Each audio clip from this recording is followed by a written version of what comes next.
మిమ్మల్ని గురించి జాగ్రత్త పరుడి ఎందుకు ఈ మాట జ్ఞాపకం చేస్తున్నాడు అని మనం ఆలోచించినట్లయితే చిన్న ప్రార్థన చేసుకుని మనం దేవుని యొక్క వాక్యాన్ని విందాం. సర్వశక్తి మిగిలి కనికరమగలిగిన మా ప్రియ రక్షకుడా, నీకు వందనాలయ్యా. మీరు మాట్లాడేవాడు నాయన, నిన్న నేడు నిరంతరం ఏకరీతిగా ఉండే దేవుడు రాజా, నీకు స్తోత్రాలు తండ్రి. ఎవరికైనాను జ్ఞానము పొదవై ఉండిన ఎడల అడుగుమని ప్రభువా మీరు సెలవిచ్చారు కనుక నీకు స్తోత్రాలు చెల్లిస్తున్నాం.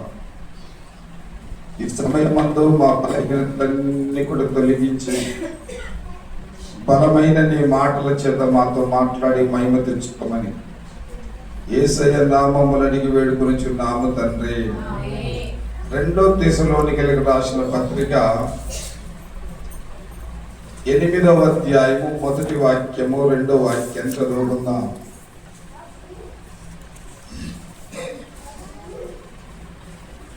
2 తెస్సలోనికైలు రాసిన పత్రిక 8వ అధ్యాయము 1-2 వచనాలు చదువుకుందాం. 2 కొరింథీయులు 8 లేదమ్మా, 2 కొరింథీయులు 8 1-2 వచనాలు. సహోదరులారా మాసిదోనియా సంఘములకు అనుగ్రహింపబడి ఉన్న దేవుని కృపను గురించి మీకు తెలియజేయుచున్నాము. ఎలాగనగా వారు బహుశ్రమల వలన సంతోషించిరి. దేవునికి మహిమ కలుగును గాక. ఇక్కడ అపోస్తలుడైనటువంటి పౌలు సంఘాన్ని గురించి ఒక ప్రస్తావన తీసుకొచ్చాడు. ఈ సంఘము పేరు ఏమిటంటే మాసిదోనియా సంఘము. అందరూ చెప్పండి, మాసిదోనియా సంఘము. ఈ సంఘము ఎలాంటిదంటే శ్రమలు కలిగాయి. సంఘములో విభేదాల వల్ల నమ్మకత్వాన్ని కోల్పోయి విశ్వాసము సరిగా లేక సంఘములో అపవాది చొరబడి కొన్ని రకాలుగా సంఘాన్ని హింసిస్తూ ఉన్నప్పుడు అలాంటి సమయంలో వారు ధైర్యం తెచ్చుకొని ఏం చేశారంటే, శ్రమలు కలిగినప్పుడు వారు ఏం చేశారంటే సంతోషించారని వ్రాయబడింది. ఏం కలిగిందట? ఈ మాసిదోనియా సంఘస్థులు ఎలాంటి వారంటే శ్రమ కలిగిన వెనకడుగు వేయకుండా, నిందలు వచ్చినా అవమానాలు వచ్చినా బాధలున్నా ఆర్థిక ఇబ్బందులున్నా అనారోగ్యం ఉన్నా ఏది మన జీవితంలో మనల్ని అడ్డుపరుస్తూ ఉన్నప్పటికీ వారు వెనుకంజ వేయకుండా ఆ శ్రమలో అనుభవిస్తూ వారు సంతోషిస్తున్నట్లుగా దేవుని యొక్క వాక్యం మనకు తెలియజేస్తూ ఉంది. నేటి దినాన మనము గమనించి చూస్తే సంఘము తన స్వరక్తం ఇచ్చి సంపాదించిన సంఘము. ఎవరు స్వరక్తం ఇచ్చారో? ప్రభువైన యేసుక్రీస్తు తన రక్తాన్ని చిందించి మనము సమకూర్చబడినటువంటి సంఘముగా ఆయన ఏర్పాటు చేసుకున్నాడు. ఇది దేవుని మందిరము. దేవునికి స్తోత్రం చెప్పండి గట్టిగా. చాలా చక్కగా జ్ఞాపకం చేసుకుంటాము. శ్రమలు సంఘానికి ఏమొచ్చాయటమా? శ్రమలు వచ్చాయి. హబక్కూకు రాసినటువంటి పుస్తకము 3వ అధ్యాయము 17వ వచనాల్లో ఇక్కడ హబక్కూకు 6 రకములైనటువంటి చేదు అనుభవాలు వచ్చాయి. ఆ చేదు అనుభవాలలో ఆయన కూడా ఆనందిస్తూ వచ్చాడట. చదవండి ఆ మాట. హబక్కూకు రాసిన పుస్తకము 3వ అధ్యాయము 17వ వాక్యం. అంజూరపు చెట్టు పూయకునినను, ద్రాక్ష చెట్టు ఫలింపకపోయినను, ఏ చెట్టు? ఒలివ చెట్టు కాపు లేక ఉండినను, చేనిలోని పైరు పండకపోయినను, గొర్రెలు దొడ్డిలో లేకపోయినను, శాలలో పశువు లేకపోయినను, నేను యెహోవా యందు ఆనందించుదను. దేవునికి స్తోత్రం చెప్పండి గట్టిగా. సంఘము అన్నప్పుడు ఏమొస్తాయంటే శ్రమలు వస్తాయి. ఇవి ఏమి నా జీవితంలో లేకపోయినా ప్రభువు నాకున్నాడని సంఘము ఆనందించాలి. దేవునికి స్తోత్రం చెప్పండి. ఈయనకి ఏమి లేవు, అన్ని కొదవ 6 రకములైనటువంటి చేదు అనుభవాలు ఆయన జీవితంలో ఎదురైనప్పుడు ఆయన ప్రభువునందు ఆనందించాడని చెప్పి ఆయన జ్ఞాపకం చేస్తూ ఉన్నాడు. యోబు జీవితంలో శ్రమ సంభవించింది. మొదటి అధ్యాయము 21 వచనాన్ని మనం చదువుదాం. నేను నా తల్లి యోబు కూడా శ్రమలలో ఆయన సంతోషించాడు. ఏమని?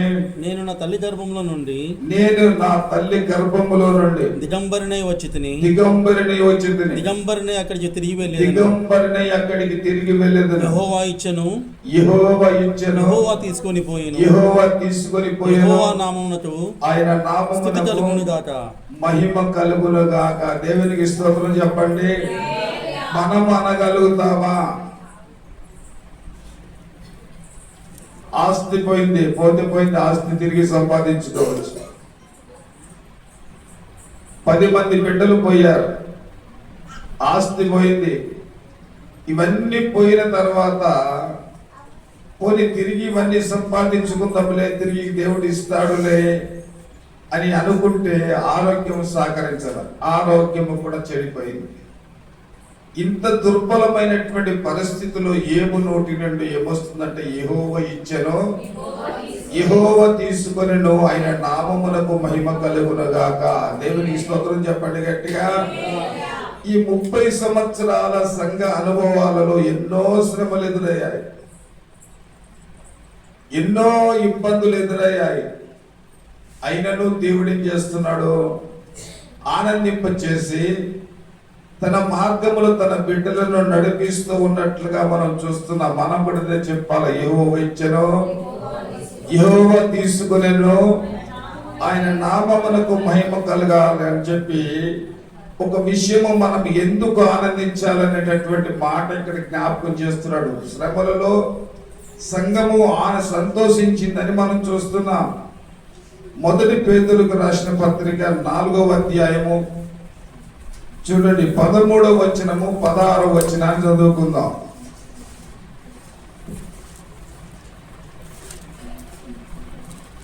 మొదటి పేతురుకు రాసిన పత్రిక 4వ అధ్యాయము 13వ వచనము 16వ వచనము. క్రీస్తు మహిమ బయలుపరచబడినప్పుడు మీరు మహానందంతో సంతోషించు నిమిత్తము క్రీస్తు శ్రమలలో మీరు పాలివారై ఉన్నంతగా సంతోషించుడి. క్రీస్తు నామము నిమిత్తము మీరు నింద పాలైనప్పుడు మహిమ స్వరూపి అయిన ఆత్మ అనగా దేవుని ఆత్మ మీ మీద నిలుచుచున్నాడు కనుక మీరు ధన్యులు. ఇక్కడ క్రైస్తవుడు అయినందుకు, ఎవడైనను క్రైస్తవుడు అయినందుకు బాధ అనుభవించిన ఎడల అతడు బట్టి ఏం చేయాలంట? దేవుని మహింపరచాలి, ఆనందించాలా. దేవుడు చెప్తాడు, నువ్వు లోకము నుండి, శాపము నుండి, పాపము నుండి విడిపించబడి ఒక ఉన్నతమైనటువంటి రక్షణను పొందావు, దేవుని బిడ్డగా మార్చబడ్డావు, దీనిని బట్టి నువ్వు సంతోషించమన్నాడు. ఈ రోజున దేవుని బిడ్డలు నేను క్రైస్తవుని అని చెప్పలేని పరిస్థితిలో ఉంటున్నారు. ఈయనేమంటున్నాడు? నువ్వు క్రైస్తవుడైనందుకు, దేవుని బిడ్డగా మీరు మారినందుకు నీవు సంతోషించాలని చెప్పి ఆయన జ్ఞాపకం చేస్తూ ఉన్నాడు. నా ప్రియమైనటువంటి దేవుని బిడ్డలారా, శ్రమలు ఎప్పుడైతే మనకు వస్తాయో ప్రభు వైపు చూసినప్పుడు ఆ శ్రమలన్నీ కూడా శ్రమలు తొలగిపోయాయి అంటే దాని వెనకాల ఏముంటుందంటే సంతోషం ఉంటుంది. అందుకే అంటాడు మత్తయి సువార్త 5వ అధ్యాయము 11, 12 వచనాలు మనం చదువుకుందాం. దేవుని నిమిత్తము జనులు నిందించి, హింసించి, గట్టిగా చదువు, నిందించి హింసించి నీ మీద అబద్ధములుగా చెడ్డ మాటలు పలుకున్నప్పుడు మీరు ధన్యులు, మీరు సంతోషించండి. దేవునికి స్తోత్రం చెప్పండి. ఈ రోజున సమాజము దేవుని బిడ్డలను చిన్న చూపు ఎందుకు చూస్తుందంటే, మనము సంతోషించడానికి, ఆనందించడానికి, గంతులు వేయడానికి అనేక సమాజము గుర్తించలేనటువంటి పరిస్థితుల్లో ఉంది. నా ప్రియమైనటువంటి దేవుని సంగమా, అలనాడు మాసిదోనియ అనే సంఘానికి శ్రమలు వచ్చాయి. ఆ శ్రమలలో సంఘము ఏమైందంటే శ్రమలు అనుభవిస్తూ వారు ఆనందముగా సంతోషముగా గంతులు వేసినట్లుగా మనం చూస్తాం. అపోస్తలుడైనటువంటి పౌలు ఇక్కడ చాలా చక్కని మాట చెప్పాడు. 2 కొరింథీయులకు రాసిన పత్రిక 12వ అధ్యాయము 10వ వచనాన్ని మనం చదివితే శ్రమల యందు సంతోషించుము అన్నాడు. నేను ఎప్పుడు బలహీనుడను అప్పుడే నేను బలవంతుడను కనుక క్రీస్తు నిమిత్తము నాకు కలిగిన బలహీనతలలో నిందల్లోను ఇబ్బందులలోను హింసలలోను ఉపద్రవములలోను నేను సంతోషించుచున్నాను. ఏం చేస్తున్నాడు? ఇన్ని రకాల చేదైనటువంటి అనుభవాలు తన జీవితంలో ఎదురైనప్పుడు నేనేమంటున్నాడు? నేను ఎప్పుడు బలవంతుడును, ఎప్పుడు నేను బలహీనుడిగా ఉన్నానో శ్రమల ద్వారా అప్పుడే నేను బలవంతుడను. నన్ను బలపరచవాని యందు నేను సమస్తమును కూడా చేయగలుగుతానని చెప్పి ఆయన జ్ఞాపకం చేస్తున్నాడు. కాబట్టి మాసిదోనియా సంఘములో ఉండేటటువంటి మొట్టమొదటి గుణ లక్షణం ఏమిటంటే శ్రమలు కలిగినప్పుడు వారు శ్రమలలో సంతోషించేవారు. దేవునికి స్తోత్రము కలుగును గాక. రెండో విషయాన్ని జ్ఞాపకం చేసుకుందాం. 2 కొరింథీయులకు రాసిన పత్రిక 11వ అధ్యాయము 9వ వాక్యాన్ని జ్ఞాపకం చేసుకుందాం. మరియు నేను మీ యొద్ద ఉన్నప్పుడు నాకు అక్కర కలిగి ఉండగా నేను ఎవరి మీద భారం మోపలేదు. మాసిదోనియా నుండి సహోదరులు వచ్చి నా అక్కర తీర్చిది. దేవునికి స్తోత్రం చెప్పండి.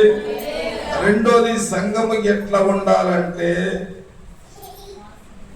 సంఘము నుండి ఇతరుల యొక్క అవసరాలు తీర్చే సంఘముగా అభివృద్ధి చెందాలా. దేవునికి స్తోత్రం చెప్పండి. ఈ మాసిదోనియా సంఘము ఎలాంటిదంటే అవసరాలు తీర్చేటటువంటి సంఘము. ఈ మాసిదోనియా సంఘములో వారు ఇతరుల యొక్క అవసరాలను తీర్చేటటువంటి సంఘము.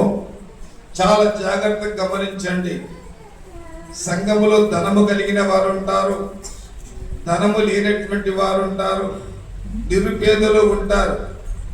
వీరందరూ కలిసి ఈ ఆనంద మాసములో అందరూ కూడా సంతోషించడానికి వారి జీవితంలో వారు సంతోషించలేనటువంటి స్థితిలో కొంతమంది ఉన్నారు. వారు నిరుపేదలు. అలాంటప్పుడు మనము సంతోషించి మన కుటుంబమే ఆనందించి మనకు మనమే సంబరపడే కన్నా లేని వారికి మనము సహాయము చేయటయే నిజమైనటువంటి సంతోషము. దేవునికి స్తోత్రం చెప్పండి. అవసరత కలిగిన వారిని పలకరించి ఇదిగో నా చేతనైనటువంటి సహాయము నేను చేస్తాను, నీవు కూడా నాతో పాటు సంతోషించమని తెలియజేయగలిగేటటువంటి ఒక ఉన్నతమైనటువంటి స్వభావం ఎక్కడ ఉందంటే మాసిదోనియా సంఘములో ఉన్నట్లుగా మనం చూస్తున్నాము. ఇక్కడ చాలా జాగ్రత్తగా గమనిస్తాం. 2 రాజుల గ్రంథము 4వ అధ్యాయము 2వ వచనాన్ని చదువుదాం. ప్రవక్త శిశువులలో ఒకరి భార్య, అక్కడి నుండి చదువు. 2 రాజుల గ్రంథము 4వ అధ్యాయము 2వ వాక్యము. ఎలీషా నా వల్ల నీకేమి కావాలను, నీ ఇంటిలో ఏమి ఉన్నదో అది నాకు తెలియజెప్పమనెను. అందుకామె నీ దాసురాలనైన నేను నా ఇంటిలో ఏముంది? నూనె కుండ ఒకటి ఉన్నది. దేవునికి స్తోత్రము కలుగును గాక. ప్రవక్త శిశువులలో ఒకరి భార్య అవసరతను తీర్చినటువంటి ఎలీషా, అమ్మా నా వలన నీకేమి కావాలి, దేనిని నువ్వు ఆశిస్తూ ఉన్నావు, ఏమి కొరతగా ఉంది, ఏది ఇష్టపడుతున్నావు, నీ అవసరాలు తీర్చడానికి దేవాది దేవుడు ఇదిగో నన్ను పంపించాడని చెప్పి ఆ కుటుంబంలో ఉండేటటువంటి అవసరాలు తీర్చడానికే ఎలీషాను దేవుడు వారి ఇంటికి పంపించాడు. దేవునికి స్తోత్రం చెప్పండి గట్టిగా. ఆమెకు విపరీతమైనటువంటి అప్పుల బాధలు ఉన్నాయి, ఆర్థిక సమస్యలు ఉన్నాయి, వాటిలో చాలా సతమతం అవుతుంది.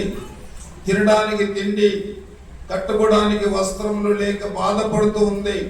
అలాంటి సమయంలో దైవజనుడు ప్రోత్సహించి ధైర్యపరిచి ఒక అద్భుతమును ఆశ్చర్య కార్యాన్ని చేసి ఆ నూనెను అమ్ముకొని అప్పులు తీర్చుకోమని చెప్పి ఒక అద్భుతము వారి కుటుంబంలో దేవుడు జరిగించాడు. దేవునికి స్తోత్రం చెప్పండి గట్టిగా.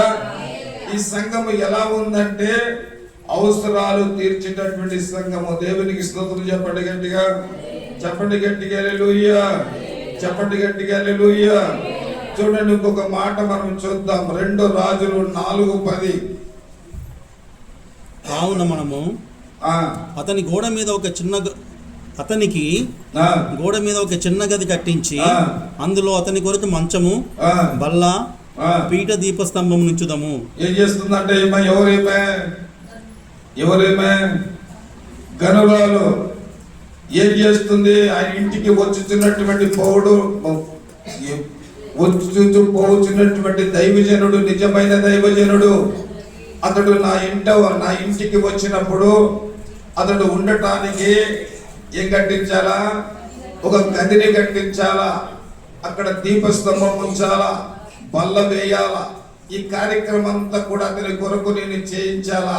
ఈ అవసరత కలిగి ఉన్నాడు ఈ దైవజనుడు. ఈయన వచ్చినప్పుడు ఈయన అవసరాలన్నీ కూడా తీర్చబడాలని చెప్పి దైవజనుని యొక్క అవసరతలు తీర్చుట కొరకు ఆమె మార్గదర్శకురాలుగా ఉన్నట్లుగా మనం చూస్తూ ఉన్నాం. ఇక్కడ ఈ విధంగా మనం చదివితే రెండో విషయాన్ని జ్ఞాపకం చేసుకుందాం. ఈ గనురాలైనటువంటి ఆమె స్థితిలో 14 వచనాన్ని చదువుదాం. గనురాలి యొక్క అవసరతలు గుర్తించినటువంటి గెహాజీ. దేవునికి స్తోత్రం చెప్పండి. చెప్పండి గట్టిగా. ఒక ఇంటికి మనం వెళ్ళినప్పుడు ఆ ఇంటిలో ఏమి ఉన్నది, ఆ పరిస్థితి ఎలాగుందో మనం గమనించాలా. దేవునికి స్తోత్రం చెప్పండి. దైవ సేవకుల్లో ఉండేటటువంటి లక్షణం అది. మోసపూరితమైనటువంటి మాటల ద్వారా, గారడి ద్వారా వాటిని ఇబ్బంది పెట్టకుండా లేఖనానుసారముగా ఏం చేయాలట? గుర్తించి వారికి సహాయము చేసేవారుగా ఉండాల. దేవునికి స్తోత్రం చెప్పండి గట్టిగా. ఇది ఎవరు చేస్తున్నారు? మాసిదోనియా సంఘస్థులు చేస్తున్నటువంటి కార్యము. కానాను వివాహములో ద్రాక్ష రసము కొదవైంది, అవసరత ఉంది, ద్రాక్ష రసము కావాలా. చేసిన ద్రాక్ష రసం అంతా కూడా అయిపోయింది. అక్కడ ఎవరున్నారు? యేసు ప్రభు కూడా విందుకు పిలువబడ్డాడు. దేవునికి స్తోత్రం చెప్పండి గట్టిగా. విందుకు పిలువబడితే ద్రాక్ష రసం అయిపోయింది. చాలా ఇబ్బందికరంగా జనులు చేశారు. ఆ సమయంలో ఏమి జరిగింది? యోహాను సువార్త 2వ అధ్యాయము 3వ వచనాన్ని మనం చదువుదాం.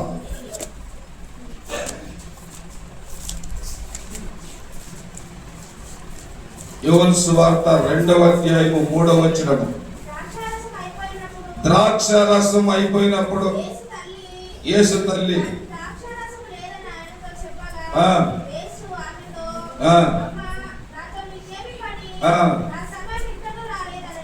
గమనించారా? యేసు ప్రభు అక్కడ ఉన్నాడు కనుక సమయం ఆసనమైనప్పుడు రాతి బాణలలో ఏమి నింపారబ్బా? నీళ్లు నింపారు. అంచుల మటుకు నీటి నింపితే ఆ నీళ్లు ద్రాక్ష రసముగా దేవుడు మార్చాడు. దేవునికి స్తోత్రం చెప్పండి. ఆ విందుశాలలో, ఆ వివాహములో ఆయన ఉన్నాడు కాబట్టి ద్రాక్ష రసము కొత్తగా ఉంది కాబట్టి కొరతలు తీర్చబడింది. దేవునికి స్తోత్రం చెప్పండి. ఈ మాసిదోనియా సంఘస్థులు ఎక్కడ ఉంటారో అక్కడ ఇతరుల యొక్క అవసరాలు తీర్చేటటువంటి వారుగా ఉంటారని లేఖనం మనకు తెలియజేస్తా ఉంది. ఈ 2 విషయాలు మనం విన్నాం. వారు శ్రమలలో ఆనందించారని, ఇతరుల యొక్క అవసరాలు వారు తీర్చేవారుగా ఉన్నారని. 3వ విషయాన్ని జ్ఞాపకం చేసుకున్నట్లయితే చాలా చక్కని మాట. 2వ కొరింథీయులకు రాసిన పత్రిక 8వ అధ్యాయము 2వ వచనాన్ని చదువుదాం. వారు ఎలాంటి వారు, ఏమి సంగతి అని చెప్తున్నాడు ఆయన.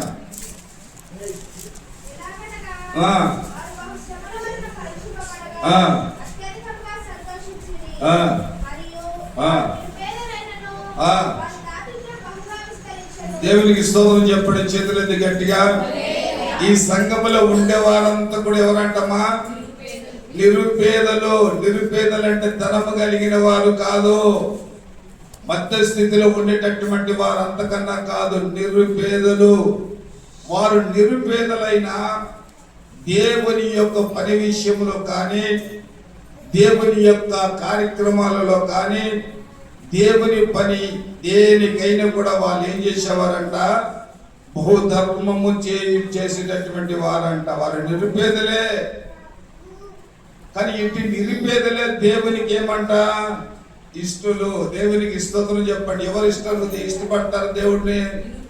నిరుపేదలను. లూకాసు సువార్త 18వ అధ్యాయము 22వ వాక్యాన్ని చదువుదాం. లూకాసు సువార్త 18వ అధ్యాయము 22వ వాక్యము. యేసు విని, నీకింకా ఒకటి కొదవగా ఉన్నది, నీకు కలిగినవన్నీ అమ్మి పేదలకిమ్ము, అప్పుడు నీకు పరలోకమందు ధనము కలుగును. దేవునికి స్తోత్రం చెప్పండి గట్టిగా. ఏమంటున్నాడు ఇక్కడ? నిరుపేదలంటే యేసయ్యకు చాలా ఇష్టము. కానీ అందరూ నిరుపేదలుగా ఉండాలనేటటువంటి ఉద్దేశము కాదు. కానీ నిరుపేదలైనా కానీ వారి హృదయాలు ఎలా ఉన్నాయంటే దేవుని తట్టు త్రెప్పబడి ఉన్నాయి. చాలా ఉన్నతమైనటువంటి మాట. లోకము తట్టు వారి హృదయాలు తిప్పబడలేదు, దేవుని తట్టు వారి హృదయాలు తిప్పబడి ఉన్నాయి. కాబట్టి ఆ బిడ్డలంటే యేసయ్యకు చాలా ఇష్టము. ఈ రోజున దేవుని సన్నిధికి వచ్చినటువంటి నిన్ను కూడా ఆయన ప్రేమిస్తూ ఉన్నాడు, నిన్ను కూడా ఆదరిస్తూ ఉన్నాడు, నిన్ను కూడా కనపరుస్తూ ఉన్నాడు. అయినప్పటికీ కూడా నువ్వు ఏ స్థితిలో ఉన్నావో మనుషులు గుర్తెరగకపోయినా ఆయన నిన్ను గుర్తెరిగినటువంటి దేవుడు. మత్తయి సువార్త 6వ అధ్యాయము 31వ వచనము నుండి 33 వచనాలు మనం చదువుకుందాం. కాబట్టి ఏమి తిందుమో, ఏమి త్రాగుదమో, ఏమి ధరించుకుందామో,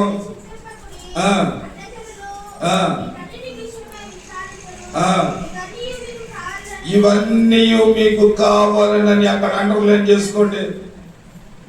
బైబిల్లో అక్కడ అండర్లైన్ చేసుకోండి. ఇవన్నీ మీకు కావాలని పరలోకపు తండ్రికి తెలియను. దేవునికి స్తోత్రం చెప్పండి గట్టిగా, చెప్పండి గట్టిగా. హల్లెలూయా. ఇవన్నీ కావాలని నీకు నీ భర్తకు తెలియదు, ఇవన్నీ కావాలనేటువంటి నీ భార్యకు తెలియదు, ఇవన్నీ కూడా కావాలని తల్లిదండ్రులకు తెలియదు, ఇవన్నీ కూడా కావాలని నీ స్నేహితునికి తెలియదు. సమస్తము కూడా ఏది తన బిడ్డలకు ఏ సమయమందు కావాలనో వాటినన్నిటిని కూడా ఎరిగిన దేవుడు అంటాడు. వీటన్నిటినీ ఏమంటున్నాడు? ఇవన్నీ మీకు కావాలన్నది పరలోకపు తండ్రికి తెలుసు అన్న దేవుడు ఏమన్నాడంటే, ఏమంటున్నాడు? అయితే నువ్వు ఒక పని చేయాలా. ఏ పని చేయాలా? మొదట ఆయన నీతిని రాజ్యమును వెతకాల. దేవునికి స్తోత్రం చెప్పండి.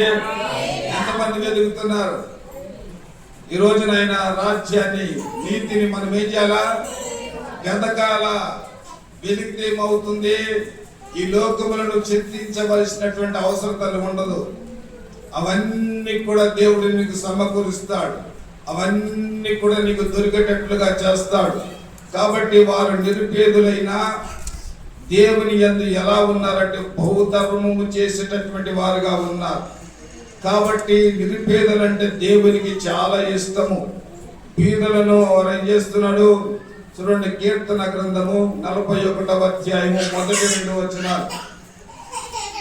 కీర్తన 41వ అధ్యాయము 1-2 వచనాలు. చూడు, పేదలను కటాక్షించువాడు ధన్యుడు. చాలు, పేదలను కటాక్షించువాడు ధన్యుడు. దేవునికి స్తోత్రం చెప్పండి. నేను ఫోన్లో ఒక న్యూస్ చూసి చాలా సంతోషపడ్డాను. ఉదయకాలం ఒక పాస్టర్ గారు తన భార్యకు కానీ, తనకు కానీ, తన పిల్లలకు కానీ కొత్త వస్త్రాలు తీసుకోకుండా ఆ వస్త్రాలు తీసుకోమని ఇచ్చినటువంటి డబ్బులు ఏం చేశాడంటే వెళ్ళి దుప్పట్లు కొన్నాడు. దుప్పట్లు కొని ఆ దుప్పట్లు తీసుకొని సికింద్రాబాద్ హైదరాబాద్ ఫుట్పాత్ మీద దుప్పట్లు లేకుండా పండుకున్నటువంటి అనాథలకు వారు పండుకున్నట్టు వారిని లేపి ఆ దుప్పట్లు కప్పాడు. ఆ దుప్పట్లు కొనుక్కుపోయి అందరికి పంచాడు. ఆయన అంటాడు, దేవుడు నాకు ఎలాగో ఇచ్చాడు, ఆ ఆనందము వీరికి కూడా పంచుకోవాలంటే ఈ మాసము ఏ మాసం అట? ఏ మాసం చెప్పండి? ఆనందకరమైనటువంటి మాసము. ప్రభువైన యేసుక్రీస్తును దేవుడు మనకు బహుమానముగా ఇచ్చాడు కాబట్టి మనము కూడా ఏం చేయాలా? మన ఇంట్లో ఉన్నదే ఇతరులకు మనం బహుమానముగా ఇవ్వాలా. దేవునికి స్తోత్రం చెప్పండి. చెప్పండి గట్టిగా హల్లెలూయా, హల్లెలూయా. తప్పనిసరిగా మీరు గమనించండి. నేను నేర్చుకున్నది మా ఆత్మీయ తల్లిదండ్రుల దగ్గర ఏం నేర్చుకున్నానంటే, నా సంపాదనలో 10వ భాగము వేరే పాస్టర్ని పిలిచి ఆయనకి ఇచ్చి ఆయన దగ్గర ప్రార్థన చేయించుకుంటా. ప్రతి మాసము కూడా నాకు సంఘములో వచ్చినటువంటి ఆ యొక్క బహుమతిని నేను వచ్చినటువంటి దాంట్లో 10% తీసిపెట్టి ఏం చేస్తాను, ఇంకొక పాస్టర్కి ఇచ్చి నేను ప్రార్థన చేసుకుంటాను. ఎందుకొరకు చెప్పండి? ఎందుకొరకు? నేను సేవకుడిని అని నేను ఇవ్వకుండా ఉండకూడదు. నువ్వు సేవకుడవైనా దేవుడు రేపు లెక్క అడుగుతాడు. కాబట్టి ఏది నా చేతికి వచ్చినా నేను ఆ రకంగా చేస్తాను. ప్రతి క్రిస్మస్ మాసం, క్రిస్మస్ పండుగకు విధవరాలను పిలిచి వారికి చీరలు అందిస్తాను. వారు కూడా ఏం చేస్తారు? అవి తీసుకొని చాలా సంతోషిస్తారు. ఈ మాసం వచ్చిందంటే పేదలందరూ కూడా చర్చిల దగ్గరకు వచ్చి వారు కూర్చొని ఉంటారు. నా ప్రియమైనటువంటి దేవుని సంగమా, అదే ప్రకారంగా నిరుపేదలైన గాని ఆ మాసిదోనియా సంఘస్థులు ఎలాంటి వారంటే బహుధర్మము చేయుచున్నటువంటి వారు. కాబట్టి బీదలంటే చాలా ఇష్టము దేవునికి. బీదలను కటాక్షించినటువంటి వారు ధన్యులని చెప్పి ఆయన జ్ఞాపకం చేస్తూ ఉన్నాడు. సామెతల గ్రంథము 19వ అధ్యాయము 17వ వచనాన్ని చదవండి. సామెతల గ్రంథము 19వ అధ్యాయము 17వ వాక్యము.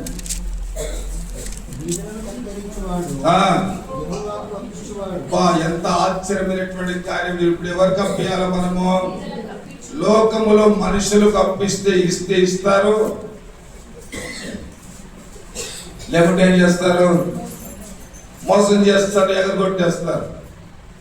ఆ తర్వాత తగాద పెట్టుకుంటారు, కోర్టులు కచేరీలు, రకరకాలుగా చాలా మంది ఈ రకంగా మనుషులకు అప్పిస్తే అవి తిరిగి రావు. కానీ ఎవరికి అప్పియాలంట? ఎవరికి అప్పియాలా? పేదలకు అప్పిస్తే నువ్వేమవుతుందంట? ఎవరికి ఇచ్చినట్టు? దేవునికి అప్పించినట్టు. దేవునికి అప్పిస్తే నువ్వేం చేస్తాడు? దానికి రెట్టింపు దేవుడు దీవెనలు మనకు అనుగ్రహిస్తాడు. దేవునికి స్తోత్రం చెప్పండి గట్టిగా, చెప్పండి గట్టిగా. అది కూడా ఎలా ఇవ్వాలి? ఎలా ఇస్తే దేవుడు సంతోషపడతాడు? 10 రూపాయలు ఉంటే చిల్లర మార్చుకొని 2 రూపాయలు వేయడం కాదు. ఎలా వేయాలని ఇక్కడ చెప్తున్నాడు చూడండి. 2 కొరింథీయులకు రాసిన పత్రిక 9వ అధ్యాయం 7వ వచనాన్ని చదవండి. సనుగు కొనకయో బలవంతంగా కాక ప్రతివాడును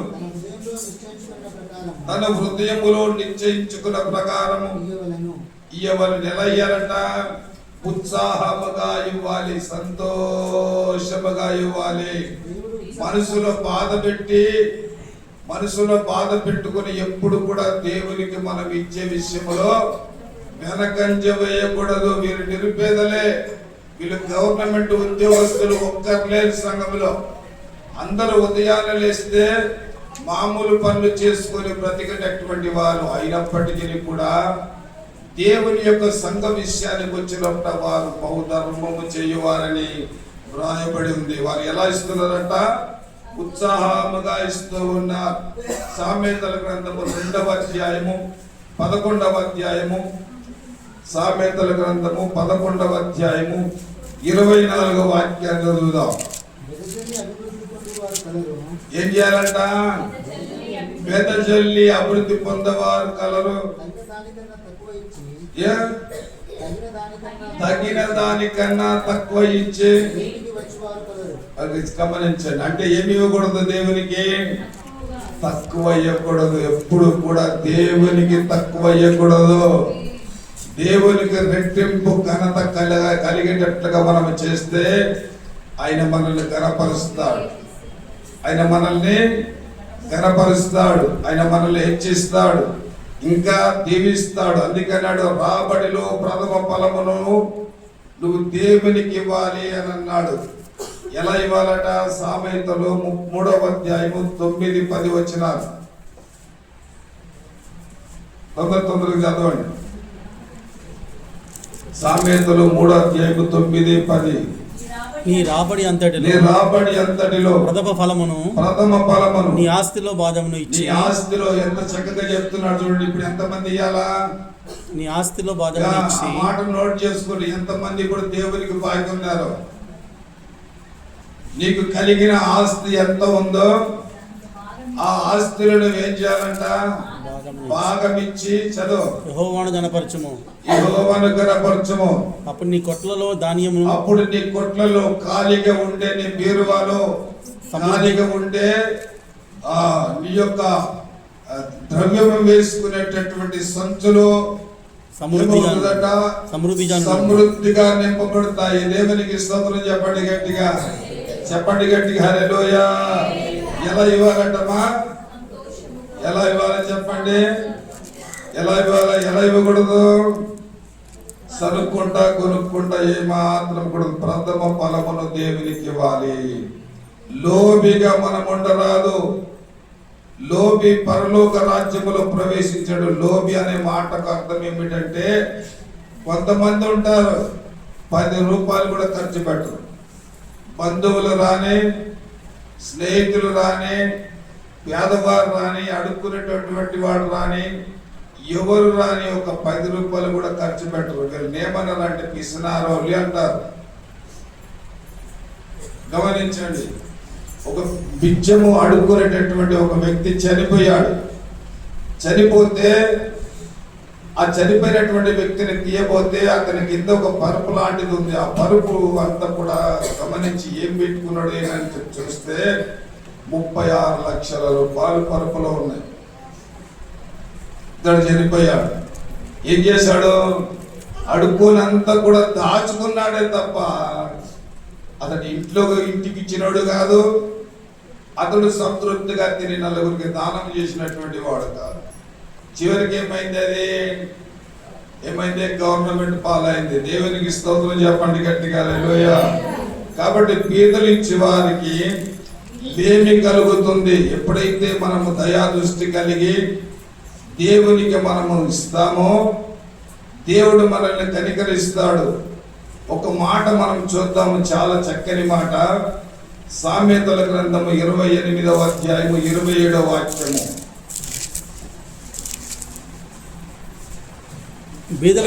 బీదలకి ఇచ్చేవానికి లేమి కలగదు. ఏం కలుగుతుందంట? బీదలకి ఇచ్చేవానికి లేమి కలగదు. ఏమి కొరత ఉండదు. దేవునికి స్తోత్రం చెప్పండి. ఈ సంవత్సరం లేకుండా వచ్చే సంవత్సరములు అందరూ సిద్ధపడి అందరూ గుప్పిలు విప్పి ఏం చేయాలా? క్రిస్మస్ మాసం వస్తే దుప్పట్లు, చీరలు అవి తీసుకొని ఒక రాత్రి చక్కగా అందరం ఒక 10-20 మంది ఇక్కడ సంఘం నుండి బయలుదేరి వెళ్ళి వాళ్ళందరికీ పంచొస్తే ఎంత ఆనందంగా ఉంటుంది. దేవునికి స్తోత్రం చెప్పండి గట్టిగా. ఎంత ఆనందంగా ఉంటుంది? చాలా ఆనందంగా ఉంటుంది. ఏం చేశాం ఈరోజు? ఎవరు చేయలేనటువంటి మంచి పని చేశామనేటటువంటి సంతోషము మనకు ఉంటుంది. అది ఎక్కడి నుండి పుట్టాలా? సంఘముల నుండి పుట్టాలా. దేవునికి స్తోత్రం చెప్పండి. అసలు ఎందుకు ఇవ్వాలి చెప్పండి? ఎందుకు ఇవ్వాలి? ధనం ఎక్కడ ఉంటుందో అక్కడ వారి హృదయం ఉంటుంది. ధనం ఎక్కడ ఉంటుంది?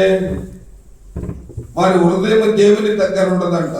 ఎక్కడ ఉంటుంది మరి?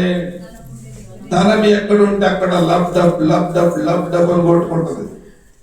మార్వాడీస్ చూడండి, వాళ్ళు రాత్రులు నిద్రపోరు. ఏం చేస్తారు? నిద్రపోకుండా మరి లాభం ఎంత వచ్చింది, ఎంత ముడిపోయింది, ఏమి సంగతి అని రాత్రులన్నీ తీసి లెక్కలు వేసుకొని ఆ తర్వాత తెల్లారిన తర్వాత అప్పుడు వండుకుంటారు. అందుకే వాళ్ళు షాపులలో కూర్చుంటే ఏం చేస్తారు, ఆ దిండ్ల మీద ఆనుకొని కునుకుపాట్లు పడుతూ ఉంటారు. ఎందుకు నాయన ఈ బాగా నిద్రపోవచ్చు కదంటే అప్పుడు తెలిసింది నా మాకు ఈ కథ.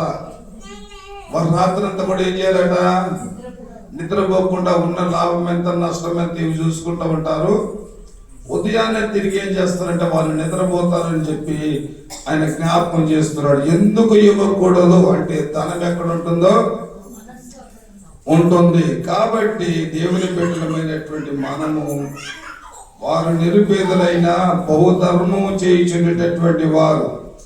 ధనం అనేటటువంటిది ఎలాంటిదో సామెతల గ్రంథము 27వ అధ్యాయము 24వ వాక్యాన్ని చదవండి, చెప్తున్నాడు. చూద్దాం. ధనము శాశ్వతం కాదు. ఏందంట, ధనము శాశ్వతం కాదు. ధనము శాశ్వతము కాదు. కాబట్టి చదవయ్యా. కిరీటము తరతరములు ఉండునా, కిరీటము తరతరములుండునా. ఎండిన జడ్డి వామి వేయబడెను, ఎండిన జడ్డి వామి వేయబడెను. పచ్చిక కనబడుచున్నది, కొండగట్టి ఏరబడి ఉన్నది. ఎంత చక్కటి మాటలో చూడండి. ధనము శాశ్వతమైనటువంటిది కాదు. ఇంతకు ముందు చెప్పాను, నేను పోయిన వారంలోనే చెప్పాను. అది ఒక పనిముట్టుగా, ఒక సాధనముగా దాన్ని ఉపయోగించుకోవాలి, కానీ అది దైవముగా మనం ఎప్పుడు కూడా దానిని ఆరాధించవద్దని. అంతేకాకుండా ఇక్కడ చూడండి, సామెతలు 15:16, సామెతల గ్రంథము 15వ అధ్యాయము 16వ వచనము. నెమ్మది లేకుండా విస్తారమైన ధనముండుట కంటే, నెమ్మది లేకుండా విస్తారమైన ధనముండుట కంటే యెహోవా యందు భయభక్తులతో కూడా, యెహోవా యందు భయభక్తులు కలిగి ఉండుట మేలు. మేలు. దేవునికి స్తోత్రం చెప్పండి, చెప్పండి. మా దగ్గర సెంట్రింగ్ మల్లయ్య అని ఒక ఆయన ఉండే. ఆయన దగ్గర ఇంచుమించు 300 మంది పనిచేసేవారు. ఆయన దగ్గర సామాన్లు దొంగతనం చేసుకొని తెచ్చి ఈయనకి అమ్మినా అవి కొనుక్కున్నవాడు, కానీ ఇది నా సామాన్ అని గుర్తుపట్టేవాడు. అంత విస్తారంగా ఉండే. కానీ ఏం చేస్తావు, అతనికి నెమ్మది లేదు, సమాధానం లేదు. వస్తూ కేవర్లీ బ్యారక్స్ అనేటటువంటిది ఒక స్థలం ఉంది, ఆర్మీ రోడ్ అన్నమాట. అది అక్కడికి వచ్చి బుల్లెట్ మీద వస్తూ అక్కడ యాక్సిడెంట్ అయిపోయి చనిపోయాడు. విస్తారమైనటువంటి ధనము కలిగినటువంటి వాడు, కానీ ఏం లేదు అతని జీవితంలో, నెమ్మది లేదు. అందుకే అంటాడు, సంపాదన ఇచ్చి మనం ఏం చేయాలంట, సంపాదన ఇచ్చి బుద్ధి సంపాదించుకోవాలి. సామెతలు 4:7 చెప్తాడు. సంపాదన అంతా కూడా మనం ఇచ్చివేసి ఏం తెచ్చుకోవాలంట, చదవయ్యా. జ్ఞానము సంపాదించుకుంటే, జ్ఞానము సంపాదించుకున్నటకు, జ్ఞానమునకు ముఖ్యాంశము నీ సంపాదన అంతయు ఇచ్చి బుద్ధి సంపాదించుకొనుము. ఏం చేస్తున్నాడు ఇక్కడ, ఏమంటున్నాడు, జ్ఞానం ఎక్కడుంది చెప్పండి, ఎక్కడుంది జ్ఞానం? ఎక్కడుందంటే తనలో ఉంది. దేవుని దగ్గర జ్ఞానం ఉంది. అందుకే ఆయన అన్నాడు, ఎవరికైనా జ్ఞానము కొదవయుండిన ఎడల అతడు నన్ను అడగవలను అంటే అడిగితే ఏం చేస్తాడు, ఆయన జ్ఞానాన్ని ఇస్తాడు. దేవునికి స్తోత్రము కలిగిన గాక. కాబట్టి మాసిదోనియ సంఘాలలో 3 ఉన్నతమైనటువంటి విషయాలు ఉన్నాయి. మొట్టమొదటిది, శ్రమలలో వారు సంతోషించారు. సంఘము ఇతరుల యొక్క అవసరతలు తీరుస్తూ వచ్చింది. మూడోదిగా జ్ఞాపకం చేసుకుంటే, ఆ సంఘములో ఉండేటటువంటి వారందరూ కూడా నిరుపేదలే, కానీ వారి హృదయాలు బహుధర్మము చేసేటటువంటి స్థితిలో ఉన్నాయి. దేవునికి స్తోత్రం చెప్పండి. కాబట్టి ఈ రీతిగా ఉండి సంఘము అనుదినము కూడా ఆ దినముల యందు వర్ధిల్లినట్లుగా మన సంఘము కూడా వర్ధిల్లుతూ అనేకులకు మాదిరికరముగా ఉండాలని హృదయపూర్వకంగా కోరుకుంటూ ఈ మాటలు ముగిస్తున్నాను. తలలో ఉంచి కళ్ళు మూసుకొని ప్రార్థన చేసుకుందాం. మన మధ్యలో ప్రేమ కుమారు ప్రార్థన చేస్తారు. మమ్మల్ని మిక్కిలిగా ప్రేమించిన మా ప్రియ పరలోకపు తండ్రి, మహోన్నతుడ మా రాజా యేసుక్రీస్తు ప్రభువా, ఈ యొక్క పునరుద్ధరణ దినములు తండ్రి ఈ బల్ల చెడు చేరి వచ్చి తండ్రి ఇంతవరకు ప్రభా నేను ఆరాధించడానికి జనపరచడానికి పూజించడానికి ఇచ్చిన ఈ మంచి భాగ్యాన్ని బట్టి మీకు స్వత్వం చెల్లిస్తున్నాం తండ్రి. అవును తండ్రి, ఎక్కడి వారము ఏ ఊరి వారము ఈ ప్రభా మేము అపవాది దాస్యంలో మేము ఉండగా తండ్రి, అలా తండ్రి మీరు మమ్మల్ని పర్వతం తొంగి చూసి తండ్రి భూలోకంలో మేము నశించుకోవడం ఇష్టం లేదు తండ్రి. మీరు నరవతారజ భూలోకానికి వచ్చి మా కోసం మేము మరణించి సమాధి చేయబడి తిరిగి లేచి పర్వతానికి ఆరోహణమైన దేవా ప్రభా ఈ యొక్క ఉన్నతమైన నామంలో తండ్రి మీరు మమ్మల్ని నీతిమంతులుగా పరిశుద్ధులుగా మార్చి తండ్రి మీ సంఘంలో నాటి మీరు ప్రభా మీ యొక్క నా మహిమార్గం మీరు వాడుకున్న విధానాన్ని బట్టి మీకే స్తోత్రం చెల్లిస్తున్నాం తండ్రి. ప్రభా ఉదయకాలంలో తండ్రి అయా తండ్రి ఆరంభం నుండి ప్రభా ఇంతవరకు మీరు ఇచ్చిన సహాయాన్ని బట్టి మీకే వందనలు ఇస్తున్నాం తండ్రి. ముఖ్యంగా మధ్యాహ్నం వేళ తండ్రి మీకు దాసు మీకు తెలుగు చాటును బయలుపరుచుకొని మాతో మీరు మాట్లాడిన విధానాన్ని బట్టి మీకు స్తోత్రం చెల్లిస్తున్నాం తండ్రి. అవును తండ్రి మా ప్రభా యొక్క ప్రయోజనాల సంఘానికి తండ్రి మాసధోనియ సంఘాన్ని మీరు మాదిరిగా ఉంచి 3 అంశాలు మీరు మాతో మాట్లాడుతూ వచ్చారు తండ్రి. అందుకే మీకు స్తోత్రం చెల్లిస్తున్నాం తండ్రి. ఈ యొక్క 3 విషయాలు సంఘంగా మేమందరం కూడా వ్యక్తిగతంగా సంఘంగా కుటుంబాలుగా మా యొక్క హృదయంలో ఉంచుకొని జీవించలాగిన సహాయం చేయబడుతున్నాం తండ్రి. అవును తండ్రి, మాసిదోనియ సంఘం తండ్రి వారు అత్యధికమైన శ్రమంలో వెళ్తున్నప్పుడు కూడా వారు బహుగా అత్యధికంగా సంతోషించారు మీరు మాతో మాట్లాడుతూ వచ్చారు తండ్రి. అవును తండ్రి, ఈ లోకం తండ్రి క్రైస్తవులను జీవిస్తున్నారు తండ్రి. మా యొక్క జీవితంలో తండ్రి శోధలు శ్రమలు ఇబ్బందులు ఇరుకులు కష్టాలు ఇబ్బందులు వచ్చినప్పుడు కూడా మేము తండ్రి మేము అయ్యా బలహీనపడక తండ్రి తొలగిపోక తండ్రి మార్గంలో మీ అందరూ మరి ఎక్కువగా ఆనందించకపోతే మీరు మాకు అనుగ్రహించబడుతున్నాం తండ్రి. మీరు ఇచ్చిన వాక్యాన్ని బట్టి మీరు ఇచ్చిన హెచ్చరికను బట్టి మీరు ఇచ్చిన ఆధారాన్ని బట్టి ఇచ్చే శాస్త్రాన్ని బట్టి మీకు స్వత్వం తెలుస్తున్నాం తండ్రి. అవును తండ్రి, మా యొక్క శ్రమంలో మేము కృంగిపోకుండా తండ్రి మిమ్మల్ని మీ అందరూ ఆనందించాలని మీరు మాతో మాట్లాడుతూ వచ్చారు తండ్రి. నాడు హబక్కు తండ్రి అంజూరం చెట్టు ఫలించకపోయినా అయ్యా తండ్రి ప్రభా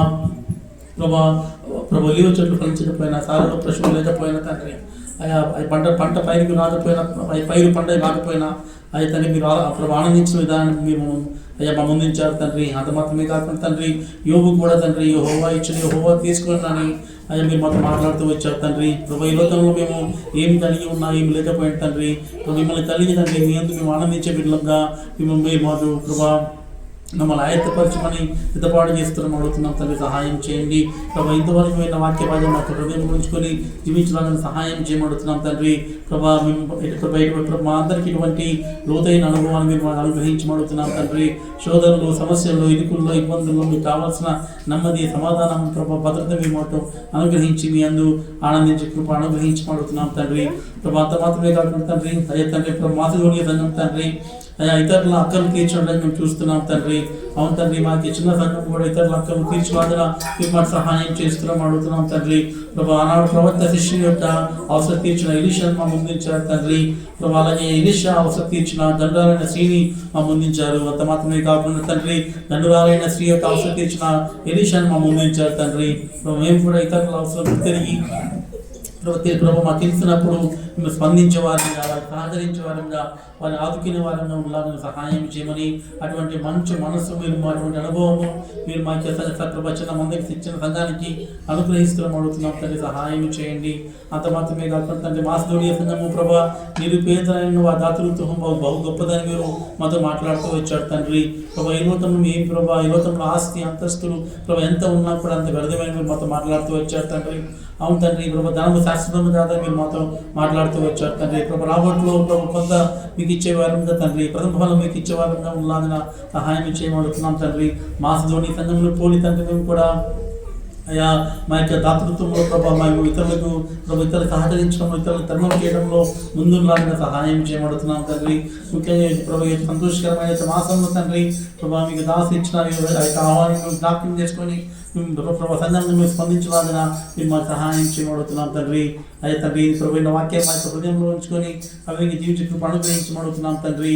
ప్రభు ఇంకెవరైతే రాలేదు మీరు దర్శించమని మాట్లాడమని వాళ్ళ యొక్క దినం నడిపిస్తున్నాం అడుగుతున్నాం తండ్రి. ప్రభావ అయ్యా తండ్రి వాక్యం ఇచ్చిన రాసుని మీ ప్రభావం వాడుకునే విధానాన్ని బట్టి మీకు స్వతం తెలుస్తుంది. తన ఆరోగ్యం మీరు దీవించండి. తన దేహంలో ఉన్న ప్రతి బలహీనతను దూరపరచమని ఆరోగ్యం మీరు ముద్రించమని సహాయం చేయమని ముందున్న సమయాన్ని దీవెనకరంగా ఉంచమని యేసు నామమున అడిగి వేడుకొంచున్నాం పరమ తండ్రి. అందరూ లేచి నిలబడి ప్రభు పరిచయంలో పాలిభాగస్తులతో మార్చబడతారు.